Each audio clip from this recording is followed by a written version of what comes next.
to have all of you as health reporters and I believe experts also with some knowledge. You cannot talk about health if you don't have the knowledge to talk about.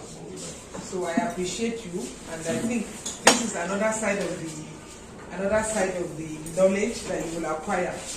Because at least you look at me, you feel free.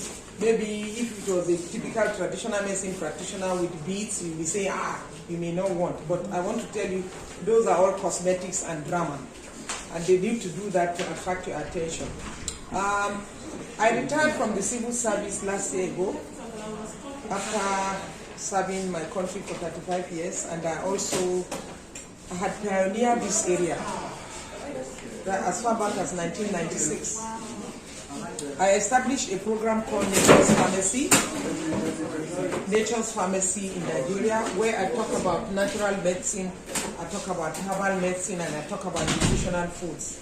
The program was on, even till now. On Sunday I have another program from NTA, so I'm now a health expert, medicinal plant expert, where I analyze plants.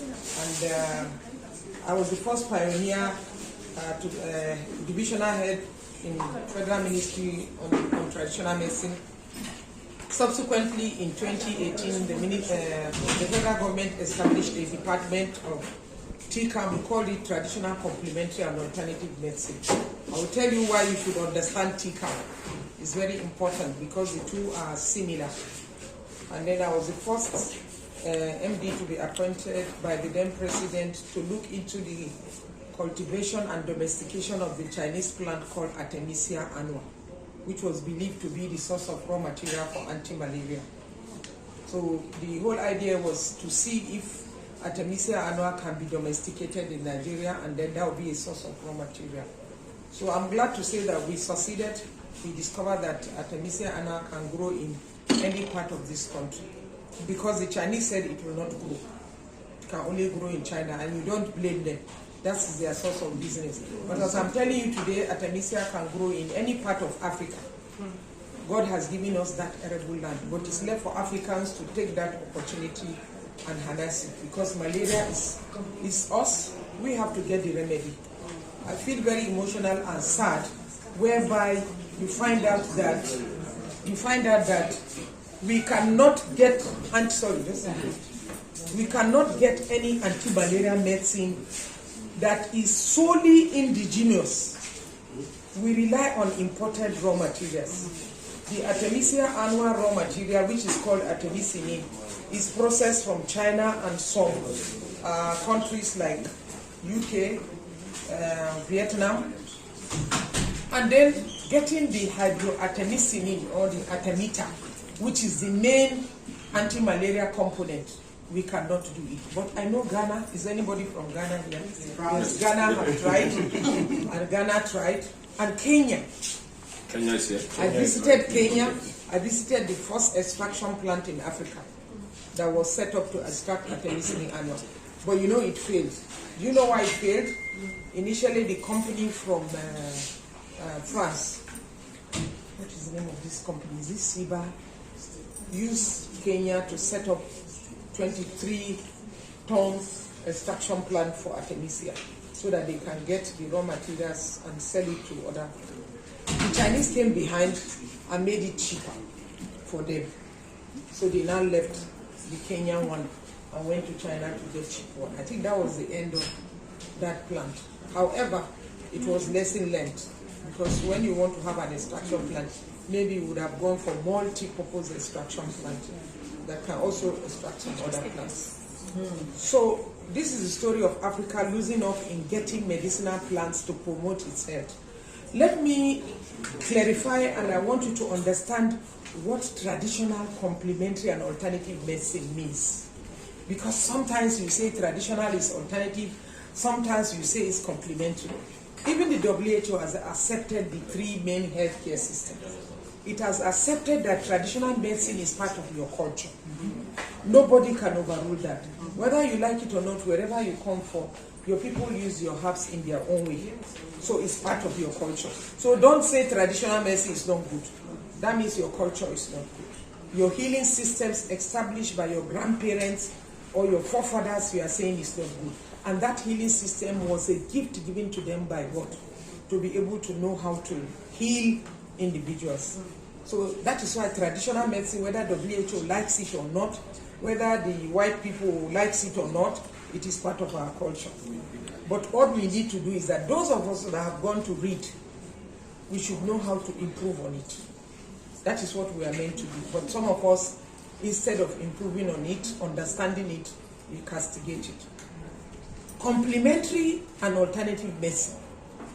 Any traditional medicine that leaves its country of origin to another country becomes alternative. Is it clear? It becomes complementary.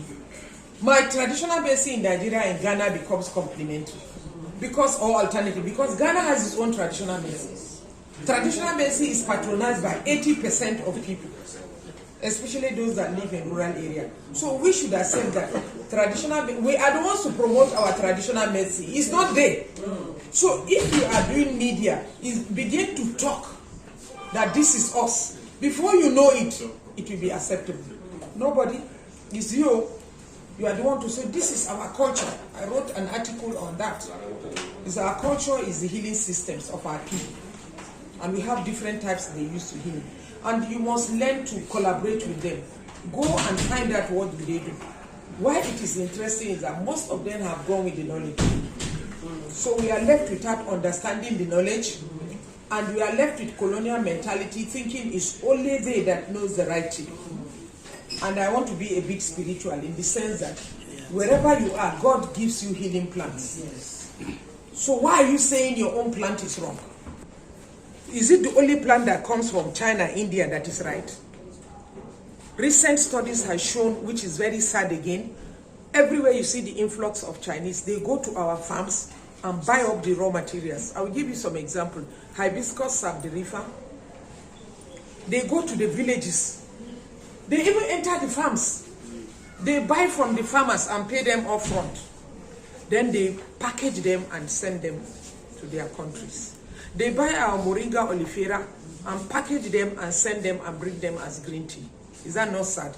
They buy Acacia tora and the seeds. I have Acacia tora, I have the seeds, which is called coffee. This thing, our own coffee, we can make coffee from it. They buy them and send it there and process and bring to you. So can I ask, what is wrong with us? What is wrong with us? Are we not sick? Complex. We are sick. It's very sad. So the way forward is number one, advocacy. We have a tea camp group. So in complementary medicine, you know, there is what they call even Ayurveda. The Indian medicine is complementary alternative. The Chinese traditional medicine, you see them, they are doing acupuncture all over now. Acupuncture is part of complementary, but it's Chinese traditional medicine. They have played their own nicely and brought it to the forefront. And they always say, if you want to understand it the way it is, fine. If you don't want to understand it, go away. Do you understand? So we must develop our own. For us in Nigeria, we have over 10,000 species of medicinal plants. We have not patronized even 25%. And some of these plants, they just come and go, and with time they go extinct. We have so many trees that are medicinal. If you go to India, there are neem trees. Do you know, it's like they have a census for neem tree. If you go to any neem tree, you see the number written on it. Because of the way they cherish it. Every part of it is useful. And God has blessed us with Adansonia digitata, which is the baobab tree, which has so many medicinal values. The flower is called, the pulp is called super nutrient. We don't look at that. We have the bean tree, the locust bean tree. These are just to give you some of the trees that are very cherishable and medicinal to us. So, and it's common in all African countries. You try to look at a study of the African pharmacopoeia, shows some of these plants that cut across, that we have them, that are all available to us. So the media should say more of what we have. Please, in every country, go to your experts, begin to chat them up about their own medicinal plants, and begin to promote and support those that are doing it rightly, okay? And promote the government to establish, because what WHO is saying is that, when I told them about 2001, the African heads of state declared a decade for the promotion of African traditional medicine from 2001 to 2011.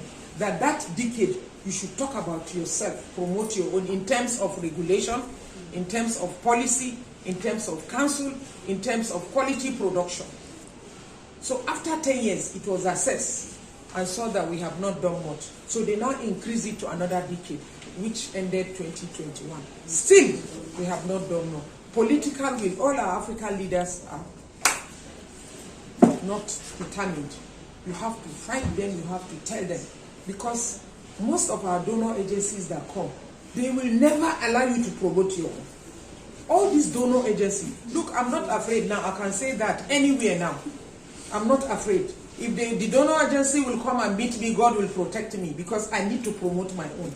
All these things they bring to us, they tell us how to do it. It's wrong. How many of us sleep in bed nets? Tell me.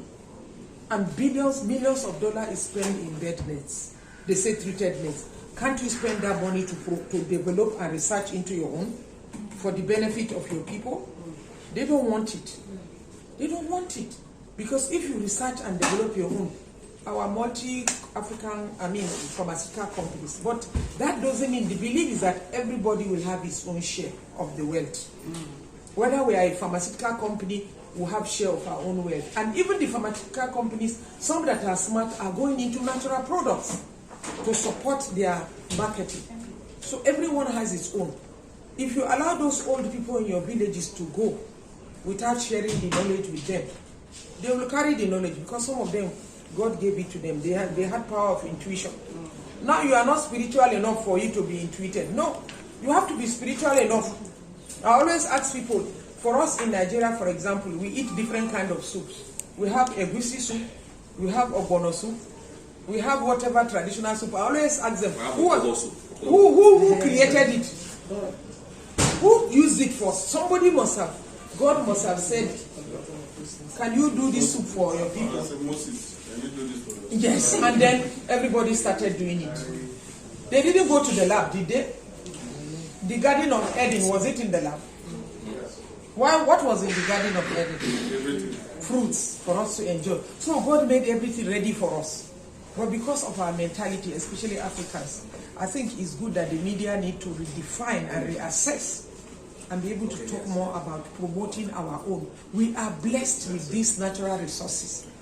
Let me tell you now, they are looking for our products. Organic. You see organic are more expensive. Even in terms of cosmetics. Cosmetics. We have natural products that are cosmetics. I've just been discussing about aromatherapy, the use of essential oils. Whatever plants we have, even the orange bark, which you throw away, is medicinal. The corn silk, which you throw away, is an excellent for urinary tract infection to cleanse the urinary tract. These are simple things that we have, but how many of us have gone to see, like those of us that are scientists, let's take this corn silk and go and analyze and use it for the benefit of our people. Rather, we'll be told to do research into their own. And Africa doesn't have that mentality of waiting for research for 20 years to discover a drug. Let me tell you, if you Africans don't take the political will to discover your own drugs, you will never come into the front global market. They will never allow you to discover a drug in Africa. Quote me anywhere.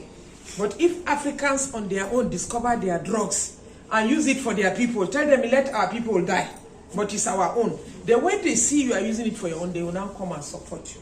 This is the secret. They will now, when there was COVID-19, what happened? Nobody from Madagascar here. Me, I love Madagascar. Their boldness. Yes. We must praise them. And it was this Artemisia annua they used. Whether they like it or not, the president said it will call COVID.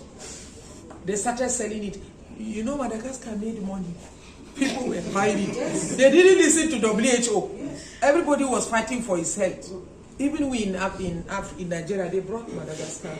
It's just that the government kept it aside. So he made his money.